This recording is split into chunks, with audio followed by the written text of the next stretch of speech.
Everybody always talks about the importance of your book's first line. However, not as frequently talked about, but equally important, is your book's first moments, the point at which you introduce your readers to your characters, story, and conflict. Today, we're going to talk about how to create an effective point of entry.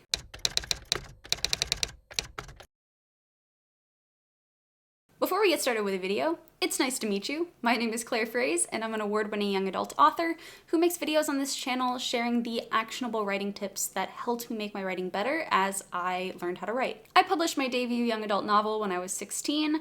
I then went to college and studied creative writing all throughout college, and now my book, They Stay, a young adult supernatural thriller, is up for sale, and the links are in the description of this video if you're interested in checking it out. In this video, I'm going to talk about first what a point of entry is, second, what a point of entry should do, and third, give you 3 examples of good points of entry in young adult books. But that's enough of that, so let's get into the lesson. First off, what is a point of entry? A point of entry is the very first moment in your book.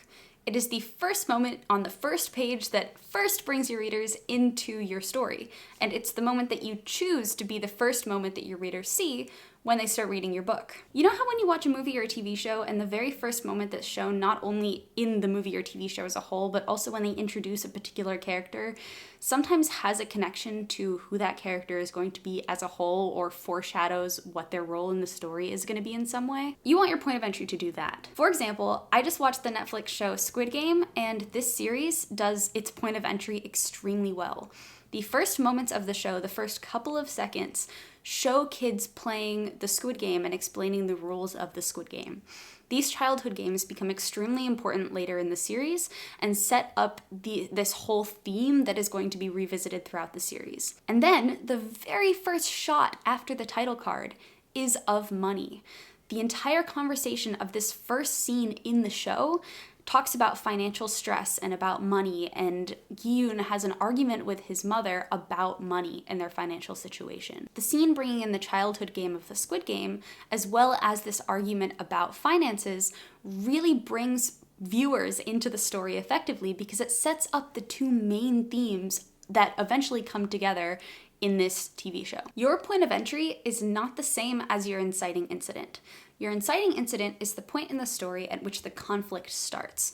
Your point of entry is just when your story starts. For example, in The Hunger Games, the inciting incident is Katniss volunteering to go into and enter the Hunger Games in her younger sister's place, whereas the point of entry is the moment when she wakes up in the morning on the morning of the reaping and notices that her little sister crawled into bed with her mother because her little sister was having nightmares. So now that we understand what the point of entry is, let's talk about what 4 things the point of entry should do. Your point of entry is the first time that your readers are meeting your main character. First impressions are very important. What do you want your readers to know about your main character right off the bat? What is your main character's most important trait in this story? Second, you want your point of entry to say something about the tone of your story. Is your main character's narrative voice extremely witty and sarcastic? Is their narrative voice more wistful and romantic? What is the vibe of your story going to be? Try to capture what the narrative voice is going to look like and what the general tone is of your story, and boil it down into those first moments so readers know exactly what kind of story they're picking up as soon as they pick up the book. Third, you want your point of entry to say something about your genre. You don't want people who pick up your book to think that it's a romance book when it's really a thriller.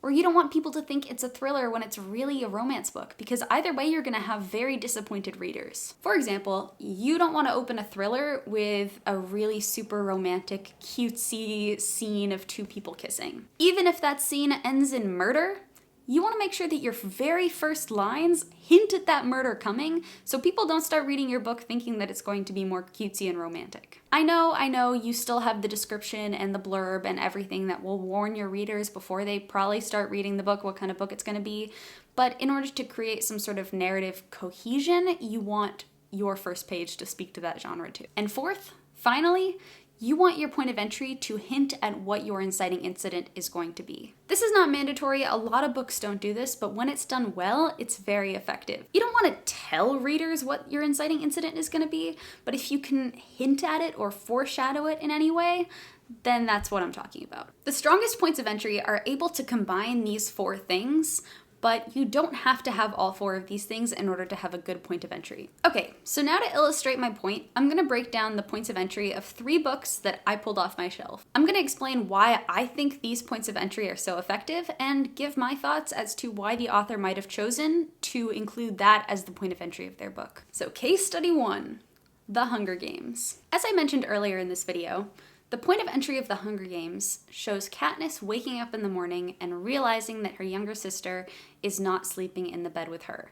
She goes on in the first paragraph to talk about Prim crawling into bed with their mother because she probably had nightmares, and she ends the first paragraph by saying that the nightmares are likely a result of today, that morning, being the day of the reaping. At this point, people don't know what the reaping is, but the fact that Prim is having nightmares about it, and Katniss also says that it's unsurprising that Prim is having nightmares, shows that maybe the reaping is something to be a little bit scared of. This not only promises readers that they are going to be able to find out what the reaping is in the rest of the chapter, but it also creates an ominous feeling, because if Katniss thinks that this is bad, the reader should probably also think that this is bad. It raises a red flag in our heads when we read it. After that opening paragraph, Katniss proceeds to talk about Prim for a little bit, and then she leaves, and there's a little bit of world building that's brought in as the first chapter starts to unfold. Suzanne Collins could have chosen to start this book by showing Katniss in the woods hunting, but she chose to have this book start with Katniss worrying about Prim. This point of entry is extremely effective for this book because it speaks to the 4 things that I was just talking about. First, it tells you something about Katniss because it shows you firsthand how protective she is over Prim. Second, it shows that it's going to be a dark story because of the presence of nightmares and all of the language that Suzanne Collins uses to describe the rough fabric of the bed and all of the hunger and all of the food shortage. She describes the starving cat. Katniss is very concerned with food and talks about food in relation to Prim and to herself and the cat. Suzanne Collins describes Katniss's really beaten down mother.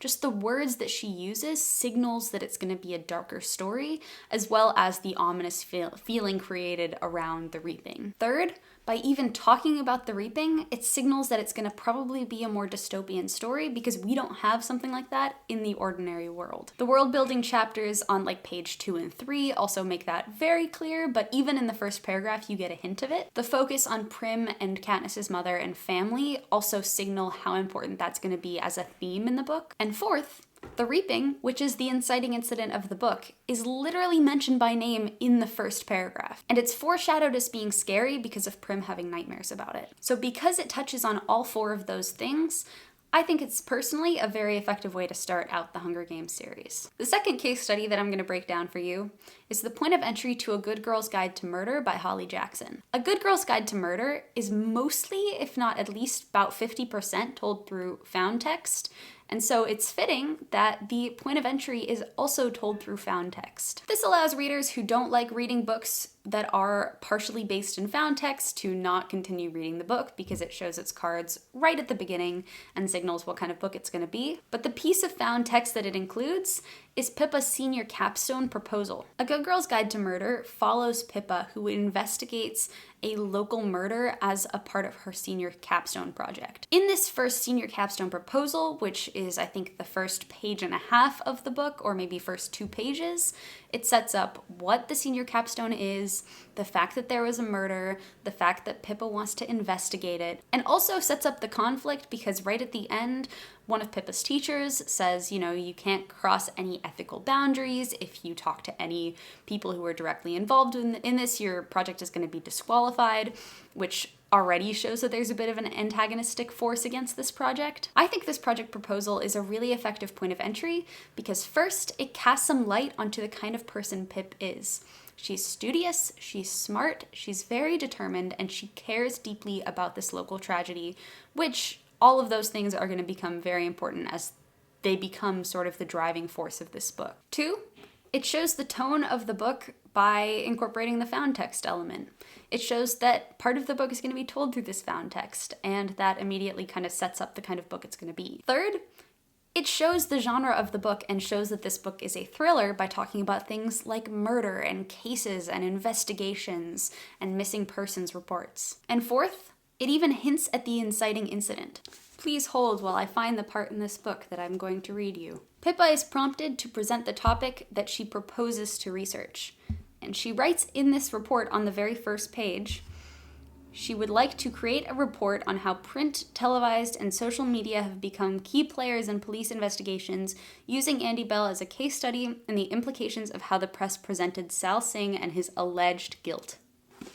Alleged guilt. At the end of chapter 1, Pip tells Ravi that she doesn't believe that Sal actually committed the murder, and through her senior capstone, she would like to prove that. So while the point of entry does not show the inciting incident, it hints at what the inciting incident is going to be, which is what, in my opinion, makes it so effective. And finally, case study number 3 is my book, They Stay. I wanted to talk about this one because I could really talk firsthand about why I chose to create the point of entry that I did. So They Stay tells the story of a 16-year-old girl whose little brother goes missing, and over the course of the book she has to do some supernatural stuff and get involved with this ghost world and this girl who can see ghosts in order to find him, because it's a weird creepy supernatural plot that concerns his disappearance. At the end of the first chapter of my book, They Stay, my main character's younger brother goes missing. The book follows her quest to find him, and over the course of the book, she meets this girl who can see ghosts and gets involved in this creepy supernatural plot and realizes that her brother's disappearance might have something to do with the ghosts. But the main driving force of the book is Shiloh's quest to find Max. So I wanted to start the book by showing Shiloh's connection to Max, because that is the whole driving heart of the book. I wanted to show how protective she is over him and how far she would go for him. So the moment that I chose to be the first moment of the book is a moment where Shiloh helps Max get ready for t-ball practice. He really doesn't want to go, he's crying, he's really upset, and she has to console him in a sort of motherly way, which shows that she has assumed this sort of motherly role towards her brother because they live in an abusive household and their real mother doesn't really have the capacity to mother them in that way. First, it shows you the kind of person Shiloh is. It shows you that she is extremely connected to Max and feels very protective over him and really, really loves him. 2, it sets up the tone. It shows that Shiloh has a very blunt and honest way of putting things, and she doesn't sugarcoat things, and she just tells things how they are, and that is captured in the way that she talks about Max and her dad in those opening paragraphs of the book. 3rd, it sets up the genre because of the word choice that I was very careful to use in those opening paragraphs. The very first line of the book is, "If Max doesn't put on his shirt right now, I'm going to kill him." Obviously, Shiloh is not going to kill Max, but I used the word kill to signal to readers that maybe this is going to be a darker book instead of just kind of a cutesy contemporary sibling funny comedy book. Also, Max goes on to talk about nightmares, and they talk about their dad and the horrible things that their dad does. So all of those things together in the opening pages kind of creates this darker feel that signals to the readers that this is a thriller and not a contemporary issues book. And finally, it foreshadows the inciting incident. Usually, Shiloh is able to pick Max up from t-ball practice herself. However, on this day, she agreed to trade shifts with one of her friends at work. The inciting incident of the book happens because Shiloh is not there. Bringing it up so much creates this feeling of unease within the readers and flags that as something that the reader should pay attention to, which does foreshadow the inciting incident happening as a result of that thing. So that's it for the 3 case studies that I wanted to share about points of entry. I hope that this helped to illustrate what a point of entry is and what I believe that it should do. If you have any more questions about points of entry, please drop them into the comments. I'd be more than happy to answer them and have a discussion with you about how you are crafting your points of entry. Do you have any points about writing points of entry that I didn't cover in this video? If so, let me know in the comments and share your tips with other people. If you enjoyed this video, please don't forget to hit that like button and subscribe to my channel. Again, my name is Claire Fraze, and I'm an award-winning author who posts videos once a week sharing the actionable writing tips that helped me make my writing better. I also do live streams, maybe twice a month on this channel, where I do writing sprints and encourage people to bring stories that they're working on and ask questions in the chat and do a sort of mini writing workshop all together. So if you're interested in that, you can check out my upcoming streams. I hope you have a good week, everybody, and as always, happy writing.